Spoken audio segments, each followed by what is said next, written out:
Hello, everyone, and welcome to Coffee Break. I'm Angela Andrieux, and today we're going to talk about how to do amazing reflections when you're using the AI sky replacement. I want to take a moment and say hello to Robert, Wolfgang, and Joseph. So glad you're able to join me today. Wolfgang, I see that you're not having coffee as it's shortly before midnight. Hopefully you get a good night's sleep after this, and maybe you're enjoying some other beverage of your choice. So let's go ahead and get started. I've got a gorgeous image up on the screen that makes a great example of how to use the reflection in AI sky replacement. So you're going to be amazed at the transformation that this image took. So here's the before.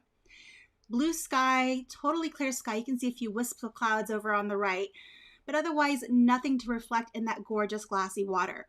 So I popped in a sky that really brought the scene to life, and it completely changes the mood. And that's what I love about sky replacement, is it gives you so many options. So let's begin by right-clicking on this. We'll go to adjustments and revert this to the original. So this image was already pre-processed to some extent, so there's not a whole lot of pre-processing we need to do before we go to our sky replacement, so we can jump straight over to our edit tab and go to Sky AI. Now, in an image like this, I would typically try to put in a sky that's similar to what's already there, just a little bit more visually interesting. So we'll start with that. Hello, Claire. Hello, Russ. Glad you're able to join me today. So we'll begin by choosing a sky. So I'm going to click on this sky selection list. I'm going to go back up here to all skies, and we can take a look at some of the blue skies that come preloaded. And when I have a blue sky, I often like to choose another blue sky to put in there. It makes matching everything overall a lot easier. So let's choose some big, puffy, beautiful clouds and pop that in there. And you'll see we automatically get some of these reflections down here in the water. Now there's a few things we can do to make sure that this blends a bit better into our scene. We click out of that menu and let's take a look at the direction of the light.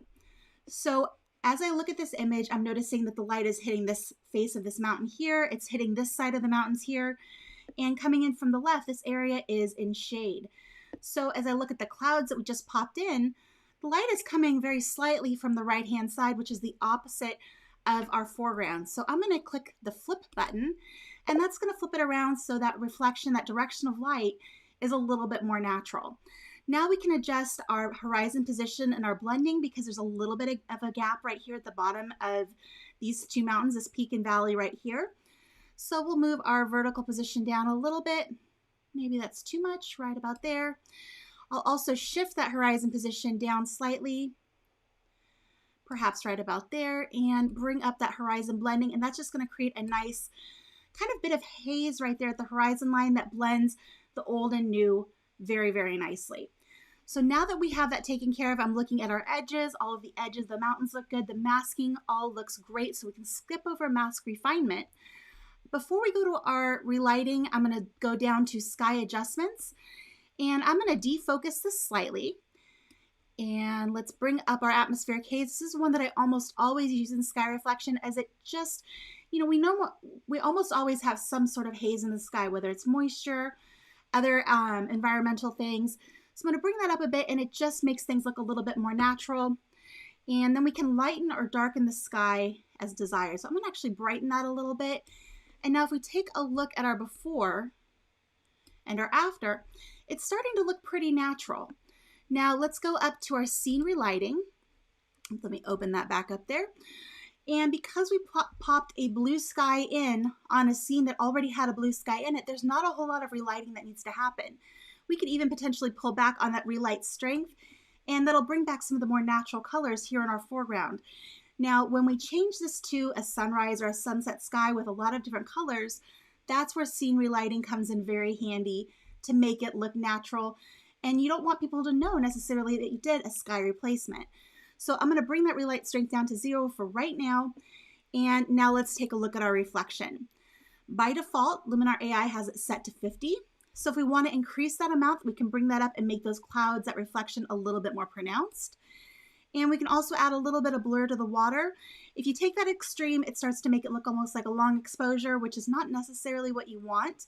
But if the water already had some of that softness, you might want to bring some of that back in. I'm going to keep that pretty low just to kind of take the edge off and maybe back off that reflection amount just a little bit. Now, if I go back up here to our horizontal position, this is going to move our clouds from the left to the right. As you see, if I do this, it also is moving the clouds and the reflection in a really natural way. So you can kind of position this where you think those clouds need to be. And I think right about there for this particular set of clouds looks awesome. So let's turn that off and turn that back on. And I think we've created a really beautiful reflection that is very natural and believable. So let me go ahead and just remind you, if you have questions as we're going along, make sure you pop those into the chat. I'll do my best to keep an eye on those and answer those as we go along. Let me show you one other example where we take this a little bit differently and we really change the mood of the image by popping in a sunset sky. So I'm going to go ahead and click on my sky selection, and I'm going to choose one of the collections that I really like. This is the Epic Sunsets by Elia Locardi. And this is one of the collections from our marketplace. It's a paid collection, or you can get it through your Luminar X membership. And I'm going to scroll down here and go to, let's try this one right here. Now, as I change out my sky, one thing to note is all of the rest of my settings are still the same. So the amount of relighting that we have in there, our defocus, even our flip of the sky here, those are all still set because I didn't actually reset the tool. I just changed the sky. So now as I look at this image, the light is actually coming the wrong direction for this one. So we can uncheck flip, and that's going to look a little bit more natural. And again, we have a little bit of a gap here at the bottom, so we'll need to adjust that. I'll take that horizon position and I'm actually going to shift this down a little bit lower to go ahead and bring that blend in a little bit better. Maybe bring that vertical position down a little bit more and add a little bit more blending here at our horizon line just to make that look more natural. There we go.